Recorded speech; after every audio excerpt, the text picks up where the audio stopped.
Early 1999 Yu-Gi-Oh! Is one of the most fascinating periods of the game. Different rules, a minuscule card pool, and cards that you would never pay attention to otherwise. So let's take a look at one of the earliest formats of the OCG, why it's so interesting, plus some card theory behind it. Today we're discussing Kanan format's beatdown deck. We will be dissecting the Kanan format specifically because I find the dynamics of it more exciting than Volume 1's Silver Fang format. But if you are curious, I'll be posting a deck profile for that as an exclusive video on my Patreon.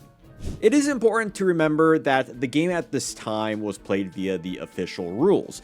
It would be disingenuous to play with modern rules, as the passage of this era would drastically change. Part of the fun of this time was the oddities of it all, and the historical accuracy. Keep in mind that as we tackle the deck. If you want to play by expert rules, then be my guest. Just be aware that the deck will look pretty different. And these Series 1 formats do retroactively instate Konami's rulings, as those are less rulings changes and more clarification on card workings, as seen in articles like in Jump magazine. Though, for this format, there's nothing that would fit into this category. Kanan format stems from the Duel Monsters National Tournament in February 1999. The meta beforehand was based around 3 tiers of beaters, where their 1-for-1s, Equip Magic, and the explosive Dark Hole were your important decisions. The only set at this point was Volume 1, so a tournament exclusive card was bound to make some waves. Kanan the Sword Mistress was the attendance card, and thus many were able to obtain a copy, as opposed to prize cards of later formats. Decks at this time loved their tier 2 beaters that featured a 1200 attack stat. With Kanan being a 1400 attack stat monster, the extra 200 attack points made a significant difference in redefining power tiers. You could go the equip route since that was still popular in this meta, yet the beatdown option with a heavier monster count was ever viable. My Volume 1 deck on Patreon will tackle the equip option, so let's focus on the latter choice. With that said, it's time to jump into the deck profile. So, we're going to start with 3, yes, count them 3, Dark Magicians. Now, Dark Magician, there's no reason not to play through, right? This is the official rules format where there are no tribute summoning. So, you're going to play the strongest monsters you can, and by this point in Volume 1, there is nothing stronger than Dark Magician. Yes, don't let the cover of the Volume 1 set fool you. There is no Blue Eyes White Dragon in the set. That would have to wait until the starter box. So, Dark Magician, I mean, look at 2500 attack, 21 defense, right? You could set it to avoid a trap hole. However, you're also opening yourself up to be attacked by a guy, the Fierce Knight. Now, in situations like this, you might see someone run like a Book of Secret Arts, so they can beat over an opposing Dark Magician or perhaps a buffed up Gaia, the Fierce Knight. That's usually an option. So that's like primarily the things you'd see with Dark Magician. It's a strong monster, right? It's probably the one you're going to take care of with a power spell, right? Dark Hole Fissure, Trap Hole if you're able to, because a direct attack from this guy can certainly hurt. Speaking of the other monster, we do have 3 Gaia the Fierce Knights. With Gaia the Fierce Knights, similar function to Dark Magician, but not as strong. This is your second strongest beater. And the only other beater in this format that has superior to 2k attack. He also has 2100 defense. So, Dark Magician can beat over him regardless, but he'll still be protected from any monster that is weaker. Unless you have a really beefed up monster, but even still, I don't think that would be enough, quite frankly. So Gaia the Fierce Knight, it's still a monster you want to be wary of, especially in this format, since warriors are buffed thanks to Kanan being a warrior, and therefore incentivizing a stronger warrior strategy with the Legendary Sword. Because with the Legendary Sword, buffing this up by 300, well, now you have exactly 100 more to beat over Dark Magician. I wonder if it was intentional to some regard. But of course, if you equip Dark Magician with Book of Secret Arts, if you're running that with 300 extra points, then that extra 300 is kind of null and void, and you have to use 2 legendary swords for Gaia the Fierce Knight. Now, the warriors extend to Kanan the Sword Mistress. This is the card that defines the format, you know, the nickname of the format, because it is defining as the singular card that was released since Volume 1. Like, there wasn't anything else playable from that national tournament, because the tournament, I'm pretty sure by like 99% it was just for the video game, but, you know, the cards were still collectible. It's still an early point of the time. You know, there wasn't a rule book out per se or anything like that. We still have to wait for that kind of stuff. You know, there's just like some supplemental stuff here and there. With Kanan, with the 1400 attack and 1400 defense, they were not messing around. So the Volume 1 meta, you had certain defensive options in a few different ways that I'll discuss in that Patreon video. But Kanan just kind of ignores that. Kanan just kind of does her own thing. So even if you set Kanan, right, Kanan can still block a Silver Fang, you know, that doesn't have any sort of buff. Again, as most of these monsters go, a buff will do a lot of damage. So you have to keep in mind with that. As I mentioned earlier, this goes for pretty much every monster. If you buff Kanan up with, say, a legendary sword, now you have a 1700 attack monster that even a buffed up Silver Fang with Beast Fangs cannot handle. And that's really strong. Of course, it still can't deal with Gaia the Fierce Knight. You'd have to have 3 legendary swords just to crash with it, which seems like an extreme waste of resources, especially since in the official rules you can only play 1 magic trap per turn. So you have to have some really long-winded setup to get to that point, assuming your opponent doesn't just Dark Hole or Fissure or summons Gaia with its own legendary sword. But Kanan is like the de facto brand new tier 2 monster. The tiers have adjusted. It used to be, you know, Gaia and Dark Magician are tier 1. They still are. Where the, you know, Hitatsumi Giant, Mammoth, Graveyard, Silver Fang, they were tier 2, and then like the 800s are kind of tier 3. But now, yeah, this kind of like its own tier of its own, really. You could consider it the new tier 2, or perhaps a tier, you know, 2.5, potentially 1.5. But speaking of those weaker monsters, we have Hitatsumi Giant. Hitatsumi Giant is really good in regards to, you know, 1200, 1000, right? There's not a ton of options in this. So you're going to play like the strong monsters, and Hitatsumi Giant just has good stats, generally speaking. There's nothing too terribly more interesting about it, aside from, hey, you get to play a card from like the Kaiba starter deck. Isn't that pretty cool?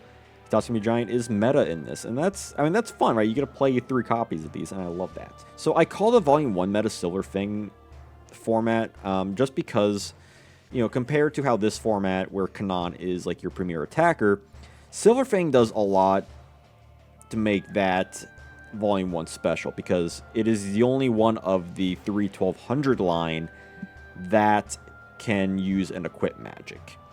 We don't have any Dinosaur equips nor Beast Warrior equips by this point, but we do have Beast equips. We do have Beast Fangs, which allows Silver Fang to get up to 1500, which will beat over the other 1200s, and it will beat over a vanilla Kanan. So that's good to know. So despite it having slightly less defense than Hitatsumi Giant, you know, which you may think maybe Hitatsumi Giant's better, but when you consider Beast Fangs, well, now you might want to run Beast Fangs.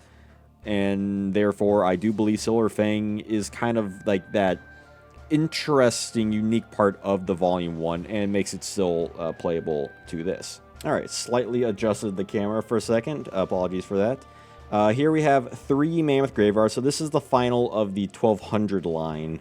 This, you could argue, is the weakest one, only because it does have the same defense as Silver Fang, which is slightly weaker than Giant, and it doesn't have any equip magic.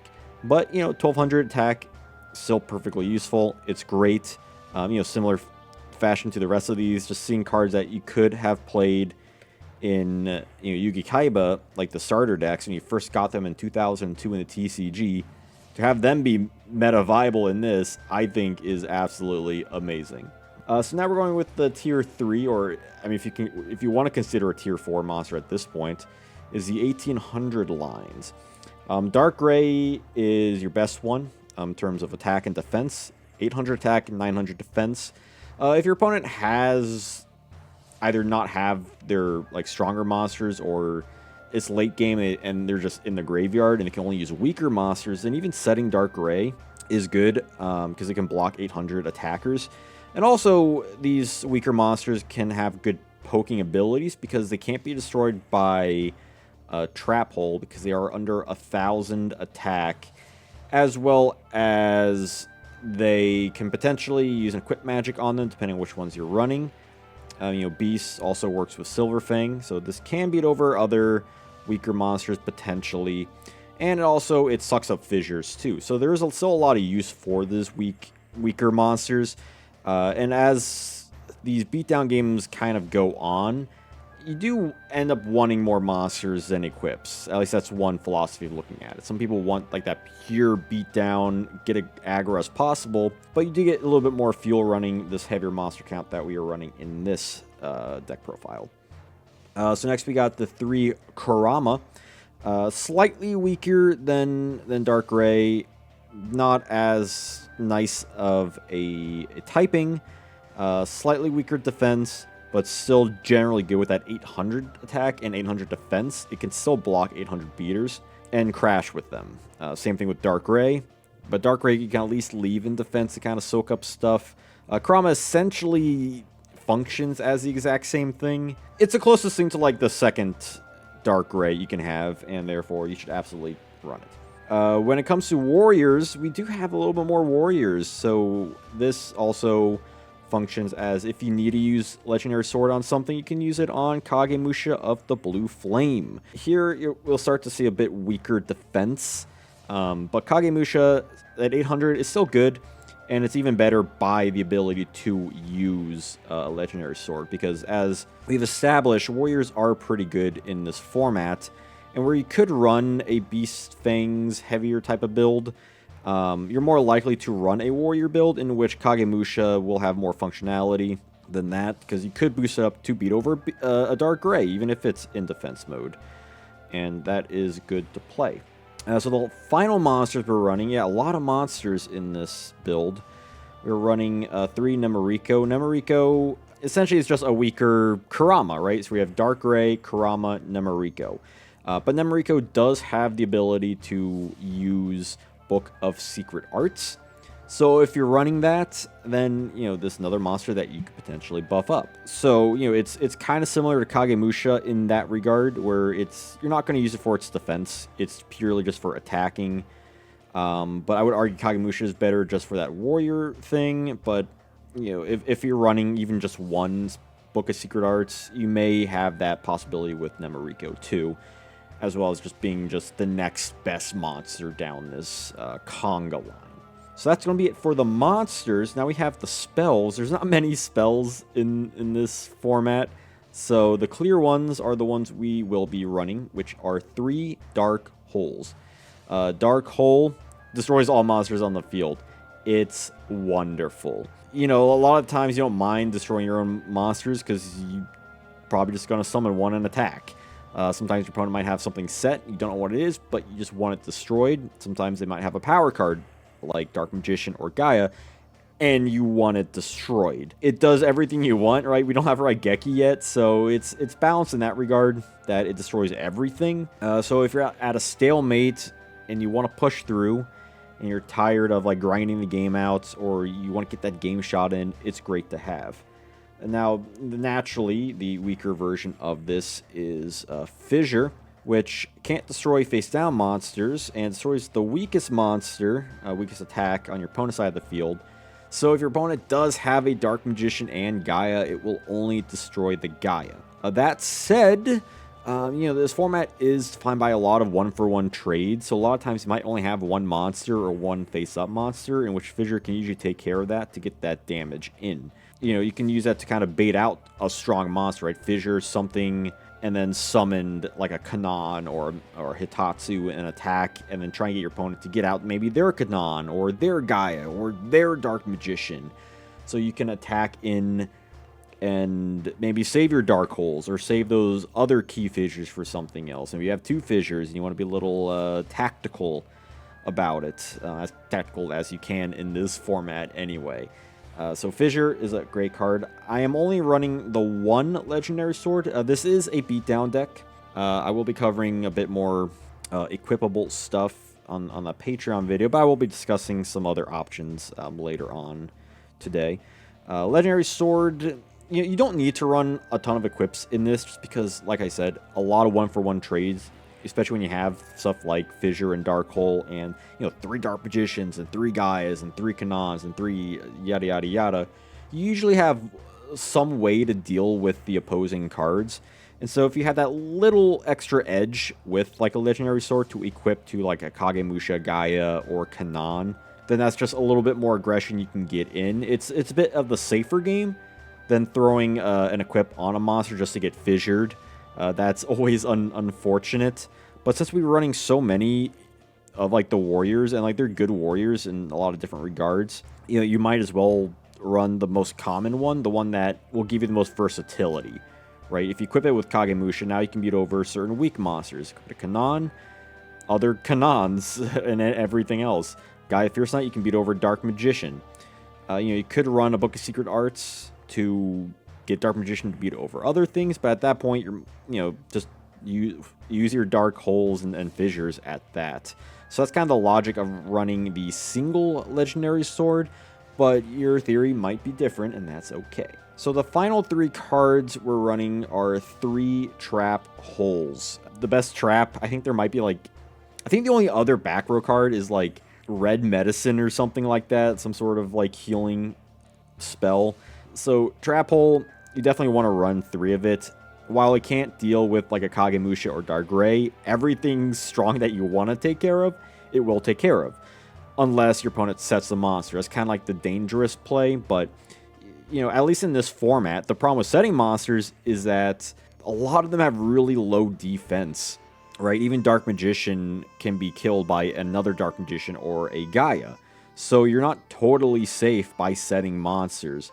But it is a good way to play around Trap Hole. There might be some times where you do gain the advantage of bluffing out a monster, and then all of a sudden you can flip and then get that Dark Magician on the board for free, in which your opponent has to have an answer to it. Whether that is like Dark Hole or whatever. I mean, you have 6 solid monsters that can get hit by a Trap Hole. And that's a pretty good amount considering you're playing 3 of everything. That's 3, 6, 9, 12, 15, 18, right? 18 monsters that can get hit by Trap Hole, and you're running 3 Trap Holes. And just having that little surprise is good. You can potentially set these other back row cards to like play around your opponent doing that kind of stuff.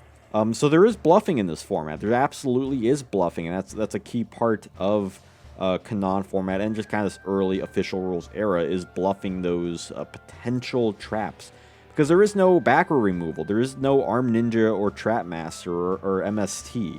They, if you set a fissure, they can't do anything about it. It could be anything. You can just leave it on the field. Now, of course, you only have 5, but since you can play 1 per turn, it's pretty slow, and most likely you're going to use at least one of those cards in probably 1 to 3 turns, right? Even though Trap Hole is a trap and you have to set it, and it does not take care of stronger monsters immediately, your opponent is most likely going to have something you can take care of.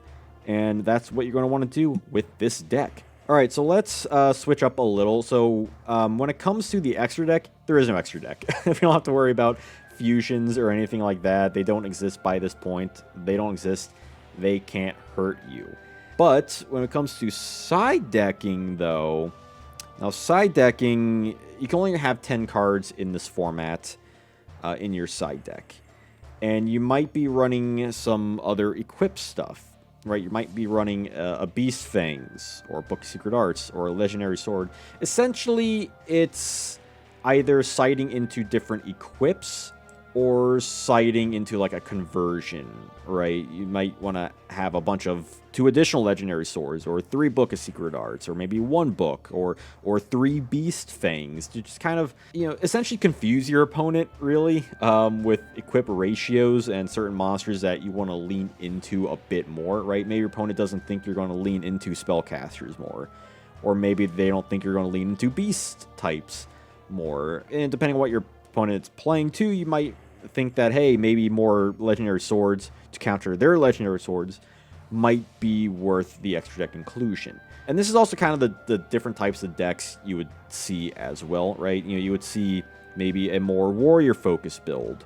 You might see one that maybe runs a 1 or 2 book of secret arts for those dark magicians. They could even run a few beast fangs for those beast type monsters that we've discussed, or even like all 3, right? You could see 2, 2, and 2. That is an option you could see. You could potentially see 3 legendary swords, or 3 or 2 legendary swords, and 1 book of secret arts, or maybe 1 beast fangs, just to give those 1200s a little bit of an edge, depending on which kind of monsters you value more. That obviously depends on you, but the side decks, generally won't look too crazy from one another. I mean, I guess you could potentially see a Fury Seeking and Power of Kaishin, but it's not really good in this format, if we're being completely honest, just compared to just the clear options that we have.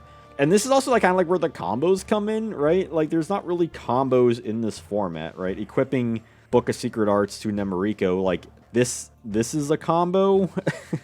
Using Fissure and then summoning a monster and attacking, that's a combo. Like, that's pretty much all you get in this format. Combos don't really exist, but they're very like, 1-for-1 type of things. Again, you do want to be careful with equips just in case they get destroyed by something. Now you're out 2 cards, which, as I kind of mentioned earlier, is why we're doing the beatdown thing. So not as combo heavy as you could potentially get, because this is a beatdown deck. But it's kind of hard to say like, oh, this is the combo deck, right? I mean, that's the deck. It is what it is, but I think it's pretty cool. Kanan format never ceases to fascinate me for being arguably the first premium format. In some ways, it is less diverse compared to the Silver Fang format, since Kanan pushes away tier 3 monsters and their lower stats. Like, you would be hard pressed to play an Aqua build. But the dynamic of stronger monsters makes for a more aggressive, memorable meta. What do you think? Is it superior to the pure Volume 1 days? Is Kanan format even worth discussing? And what deck profiles would you like to see next? Until next time, take care and have a wonderful day.